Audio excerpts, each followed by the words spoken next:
बिहार में 4 सीटों पर उपचुनाव चल रहा है और अभी हम बात करने आए हैं ऑक्सीजन मैन गौरव राय जी से। खूब ये अपना पॉलिटिकल एनालिसिस करते हैं, लिखते हैं, बोलते हैं तमाम चीजों पर। इस बार कहा जा रहा है कि मुकाबला त्रिकोणीय हो गया है प्रशांत किशोर के आने से। एनडीए और इंडिया अलायंस के बाद जो एक कोण बन रहा है उसको लेकर अभी हम बात करेंगे कि क्या प्रशांत किशोर यहां पर सक्सेस हो पाएंगे, नहीं हो पाएंगे, उसको लेकर पहले भी बातें बताए हैं गौरव राय जी। खूब आक्रमण बोले थे, मगर उपचुनाव को लेकर जरा हम बातें सुनने समझने आए हैं कि क्या कुछ कहते हैं ऑक्सीजन मैन गौरव राय जी। ऑक्सीजन बांटते बांटते इतना राजनीति वाली बातें आप काहे करने लगे? धन्यवाद। आपके सभी व्यूअरों को मेरा प्रणाम। देखिए, मैं कोई कटु बात नहीं बोलता हूं। जो मैं विश्लेषण करता हूं, जो जिंदगी में जो 54 साल की उम्र में जो मैंने पाया है, देखा है, उस पर मैं बात करता हूं और बहुत फैक्ट से बात करता हूं। भले लोग इस चीज को सीरियसली लेता है, नहीं फैक्ट में प्रशांत किशोर फ्रॉड कैसे हो जाते हैं? ये फैक्ट कैसा फैक्ट? देखिए, वो फ्रॉड है।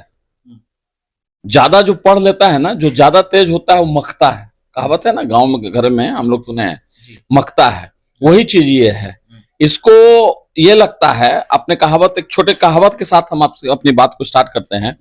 एक चूहा पी के डेली एक ट्रेन पटरी पे दौड़ता था और संजोग देखिए उसी समय राजधानी गुजरती थी। तो उस चूहे को ये इल्म हो गया और ये घमंड हो गया कि मैं ही इस राजधानी को घुमाता हूं 120-150 स्पीड से।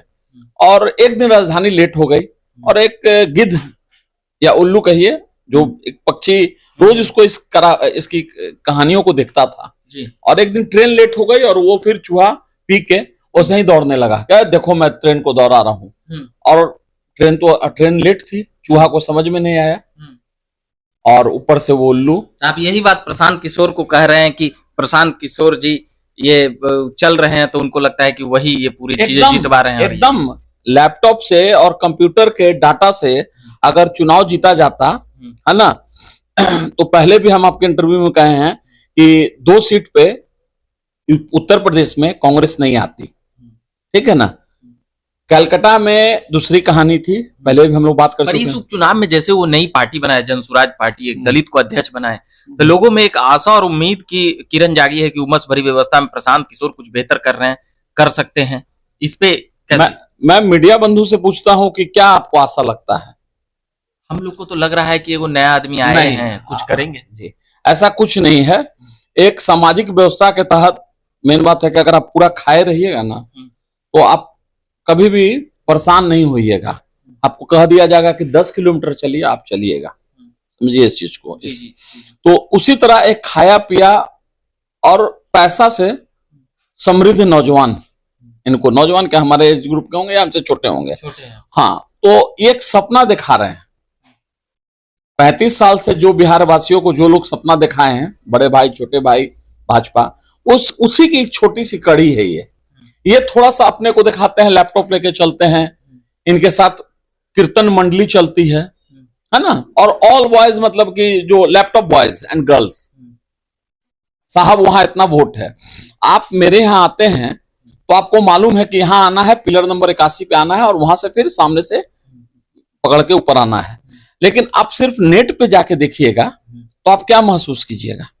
आप दूरी को कैसे समझिएगा? सिर्फ गूगल और इस पे दूरी तो आप नहीं देख सकते हैं। तो जब तक आप उस जगह जाएंगे नहीं, है ना, तब तक आप कैसे इल्म कीजिएगा?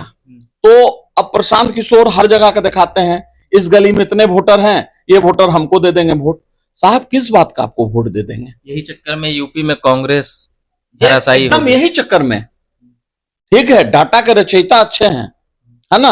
आप सुनते हो, देखते होंगे गांव वगैरह में जब कहीं कुछ अष्टजाम वगैरह होता है या डांस प्रोग्राम होता है, तो आप देखिएगा अचानक पूरा जोर शोर से dim dim dim dim dim बजाना शुरू करता है।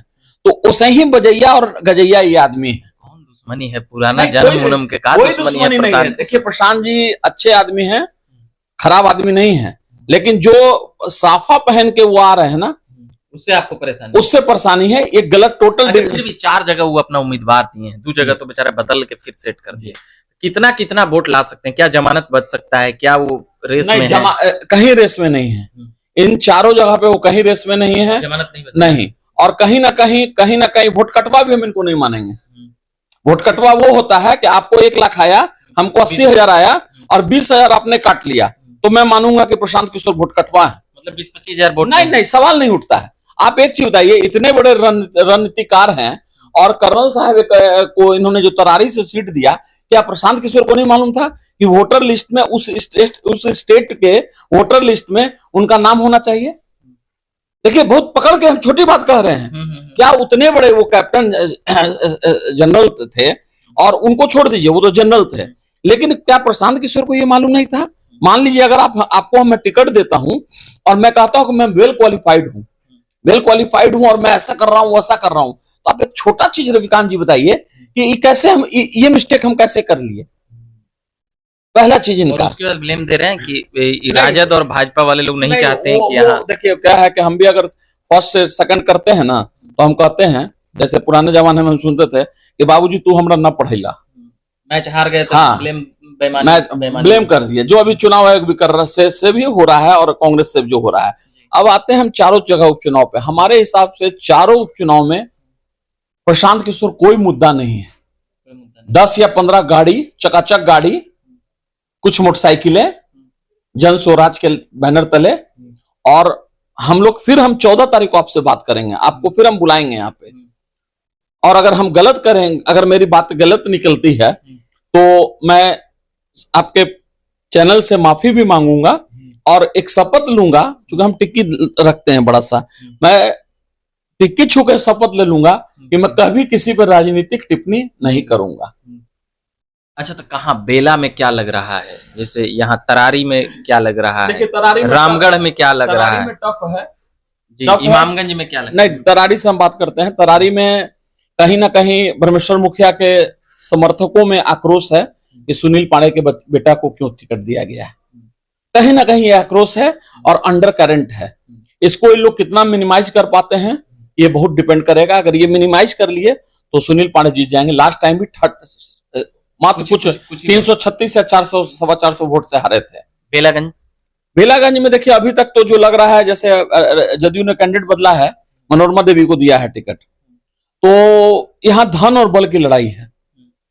और थोड़े बहुत भी अगर जादव, ठीक है, सुरेंद्र यादव हैं, सांसद हैं, लेकिन अगर थोड़ा बहुत भी अगर जादव में मनोरमा देवी अगर कॉन्फ्लिक्ट करने में सफल रहती हैं, घुसने में सफल रहती हैं, हाँ, तो मे भी वो जीत सकती हैं। क्योंकि सबसे अच्छा एक ही हमारी जानकारी में बेलागंज में हुआ था, जब 2500 न 2700 वोट से एक मुस्लिम कैंडिडेट हारा था जदयू का, शायद 2010 का बात है।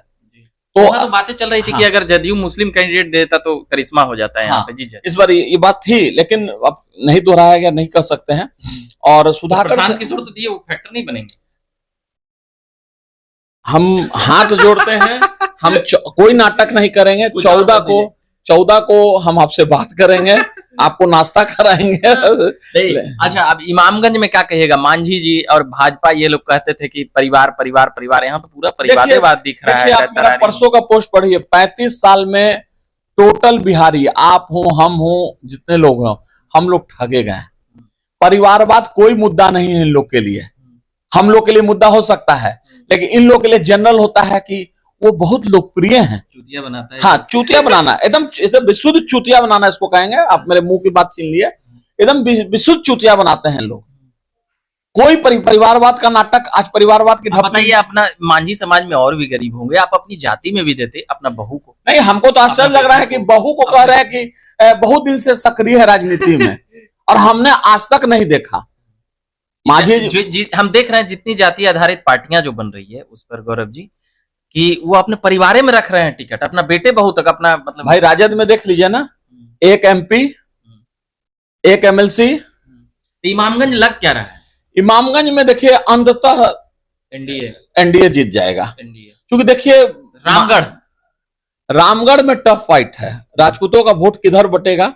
अगर अन्य जातियां, वहां के समीकरण में आप देखिएगा, अन्य जातियां, ठीक है, जगता बाबू के लड़का लड़ रहे हैं, अच्छी बात है, जगता बाबू सम्मानित नेता हैं, और हम भी जनरली, आप मेरे फेसबुक पे देखते होंगे कि उनके बारे में मैं कुछ नहीं बोलता हूं, क्योंकि एक शुरू से लगता है कि पढ़े लिखे शिक्षित वर्ग से आते हैं, सुधाकर जी भी हैं। मगर परिवारवाद से वो भी पीछे नहीं है। नहीं, परिवारवाद तो देखिए, परिवार बेटा, दोनों सर परिवारवाद तो अब इन लोग का अपना घर का कमाई हो गया, ये परिवारवाद नहीं कहिए इसको, बिजनेस है मेरा, ये बिजनेस है कि हम अगर जमींदार हैं तो मेरा बेटा जमींदार बनेगा, ये जन्म ही लिया है। इसलिए आप मतलब मांझी जी को देखिए, चाहे आप जगता बाबू को देखिए, सांसद एक बेटा है अपने। भी रामगढ़ में प्रशांत किशोर वाली जनसुराज पार्टी को कैसे देखते हैं? नहीं कुछ होगा, कोई तीसरा एंगल नहीं बना? नहीं भैया, नहीं। इस हम आपको बता रहे हैं 2025 तक कुछ नहीं करेगा। मेरा पहला इंटरव्यू निकाल के रखिए। ये कोई फैक्टर नहीं है, ये एरोगेंट आदमी है। मारपीट हुआ है क्या? लड़ाई हुआ है? मारपीट हमसे क्या होगा, हम तो सीधा साधा आदमी हैं, सीधा साधा आदमी है, छोटे से काम करते हैं। लोग आते हैं, हमको औकात दिखाते हैं, हम चले जाते हैं और हम भी अपना खुश रहते हैं उसमें। लेकिन नहीं बन पाएगा। हम छोटा सा चीज आपको फिर दोहरा रहे हैं ना, कि आप इतना बड़ा रिस्क लिए, एक अच्छे आदमी को आपने तरारी से खड़ा किया, और अब साहब उसको टिकट देने से पहले आपने ये नहीं देखा कि वोटर आईडी कार्ड उसका है कि नहीं। ये बहुत बड़ा चीज है। आप राजद को बोलना, फलना को बोलना, लेकिन ये तो आप नेट पे जाके देखिए ना। ये किसी का कैंडिडेट का सबसे मूल ये है कि उसको ये होना चाहिए जो भारत के संविधान के हिसाब से इस स्टेट में वोटर रहना चाहिए, मतलब विधानसभा में उस राज्य में रहना चाहिए। कहीं का बचपन से ही सब लोग वही चीज कर रहे हैं। हम कैप्टन साहब को दोष नहीं देते, जनरल साहब को दोष नहीं देते हैं। आप तो बड़ा 5 लाख का लैपटॉप लेके चलते हैं साहब, 5 लाख का लैपटॉप आपको कौन बताया? देखिए, जो अपना बताते हैं, कभी बोलते हैं कि हम 10-15 हजार का जूता पहनते हैं, 6 जूता चला दिए। अरे पद यात्रा में क्या दिला दिए? किसी के लिए आपने कोई लड़ाई लड़ी? नहीं। जन जागरण तो किया नहीं, जन जागरण किस बात का? आप अपना एक मोटो लेके चले कि हमको एक पार्टी बनाना है, लोग पैसा दे रहे हैं। ठीक है, सबको अपना अपना रहता है, पद प्रतिष्ठा सबको, किसको नहीं अच्छा लगता है? आपको नहीं अच्छा लगता? नहीं, हमको अगर सही पूछे तो हम कैमरा को, भाई मेरे पूरे कोरोना काल में 28,64,000 रुपया मेरे घर से चला गया। हम सबके सामने आपके मार्फत से हम पूरा बैलेंस शीट दिखाने के लिए तैयार हैं। तब तो हम कभी इस पद और लालच में रहे नहीं। और ऑक्सीजन मैन भी लोग कहते हैं, तो हमने कहीं नहीं लिखा कि मैं ऑक्सीजन मैन हूं, चाहे बैच बना के घुमा या गाड़ी में लिखा, जनता ने किया। हम लोग तो जानते हैं कि ऑक्सीजन खूब बांटते हैं। हाँ ठीक है, मर्द आप अगर जिंदा कौम है तो आपके सामने कोई आदमी मर जाएगा तो आप किस बात का जिंदा कौम है ना? तो हम भी फोन करेंगे आपको ऑक्सीजन के लिए। बेशक। चलिए, तो ये बात कर रहे थे हम उपचुनाव को लेकर, और भी कई बातें करने लगे। हम सोच रहे थे कि तीसरा कोई मोर्चा बन रहा है, तीसरा कोई फ्रंट बन रहा है, तीसरी कोई पार्टी आ रही है। मगर जो गौरव राय जी थे, ऑक्सीजन मैन के रूप में राजनीति पर बोलते बतियाते रहते हैं, तो हम सोचे कि आकर पूछा जाए, समझा जाए और जाना जाए। आज जन्मदिनों आपको जी, धन्यवाद। और केम्मा जन्मदिन है, 54वां हो गया। अब हमरा तो छुपाए वाला लड़की लग नहीं रहा है। देखिए, ऐसा है कि हम तो पत्नी को भी कहते हैं कि जितना हमरे से छोटा है लंबाई में, वो हमारा बच्चा हो जाता है, हम उसका चच्चा हो जाते हैं। हम वही में खुश रहते हैं। हमारा एगो मित्र हैं, विधायक हैं, वो 1970 नाम नहीं लेंगे, 1978 अपना डेट ऑफ बर्थ लिखते हैं पोर्टल पे। देखिए, अब बताइए, घरे से अंदर से पढ़ के पैदा हुए थे का? चलिए, कई बातें होती है तो कई बातें निकल जाती है। काफी ओपनली और बेबाक रूप से गौरव जी बातें रखते हैं। बाकी आप झकास भारत देखते रहिए। मेरा नाम रविकांत हुआ। हम भी खबरें लाते रहते हैं, सुनाते रहते हैं। धन्यवाद।